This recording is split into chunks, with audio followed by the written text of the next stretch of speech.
Imagine a tunnel so strategic it rewires trade routes, slashes emissions across borders, and makes mountain weather irrelevant, and almost nobody outside the industry is talking about it. Buried beneath the Alps, engineers are carving a near-flat rail corridor that will let heavy freight skip the Brenner Pass altogether. This isn't a shortcut. It's a pressure valve for an entire continent.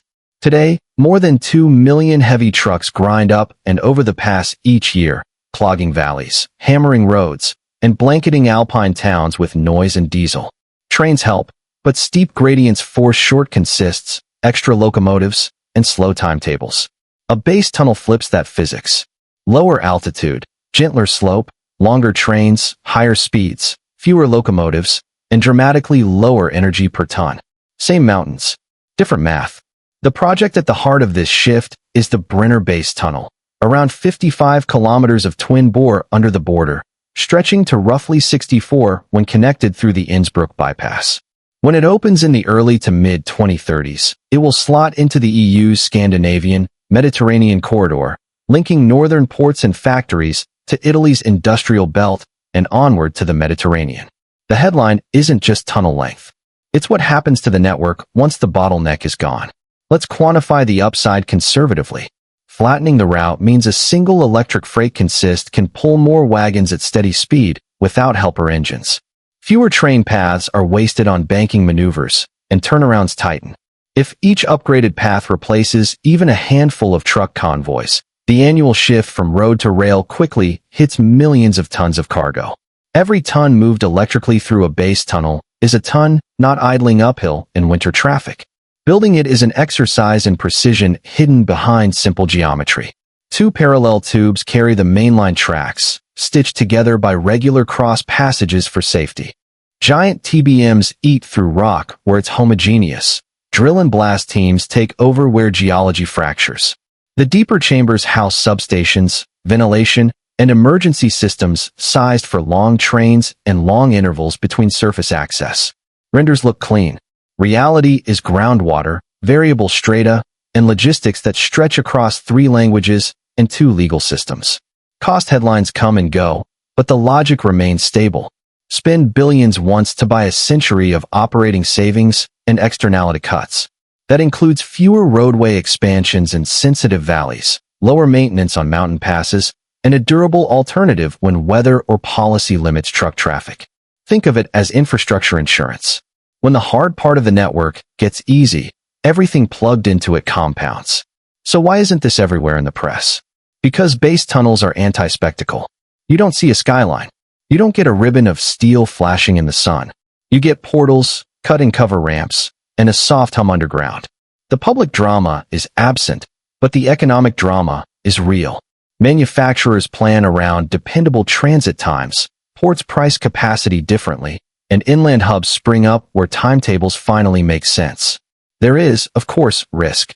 Alpine geology does not read schedules. Excavation can reveal surprise aquifers or faulted rock, demanding new supports and slower advance rates.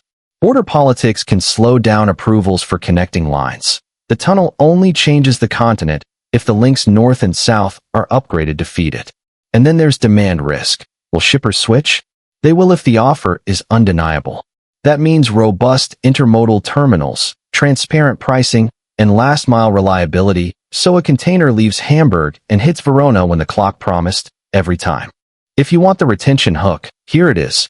A base tunnel does not simply move trains, it changes who wins. Cities on flats that once lagged mountain gateways can suddenly compete for distribution centers.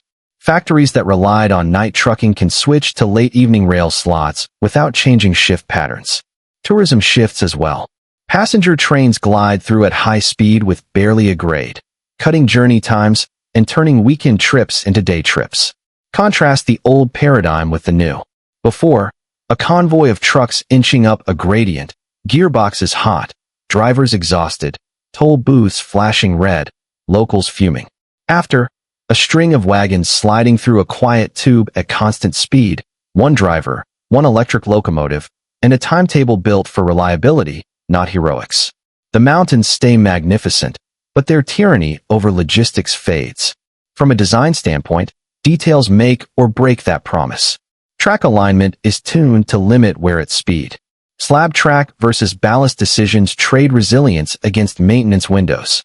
Ventilation shafts are sized to clear smoke in worst-case evacuation scenarios, while normal operations ride on lean airflow to save power. Signaling and control systems must coordinate not only within the tunnel, but across national networks that historically evolved separately. Interoperability here isn't a slogan. It's a precondition for the payoff. Let's talk timelines without hype. Excavation is well advanced, with multiple faces driving from both sides and from intermediate access points. Fit out.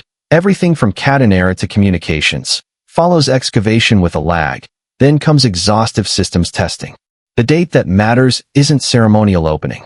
It's the first full timetable that sends a reliable cadence of freight and passenger services through the tube day after day.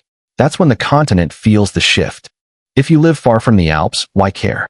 Because trade friction is contagious. When one corridor jams, others strain. Ports hold cargo longer, warehouses buffer more inventory, and prices ripple. A high-reliability base tunnel unclogs a strategic choke point, reducing buffers across supply chains from Scandinavia to Sicily. In climate terms, the payoff is quiet but compounding. Less diesel burned hauling empty steel upgrades, more clean electricity pulling weight through a near-flat alignment. Projects like this are easy to underappreciate because they look like the absence of a problem rather than the presence of a spectacle. So when the trains slip through, the proof will be quiet. Fewer trucks, cleaner air, faster trade. What would you move first through this new backbone?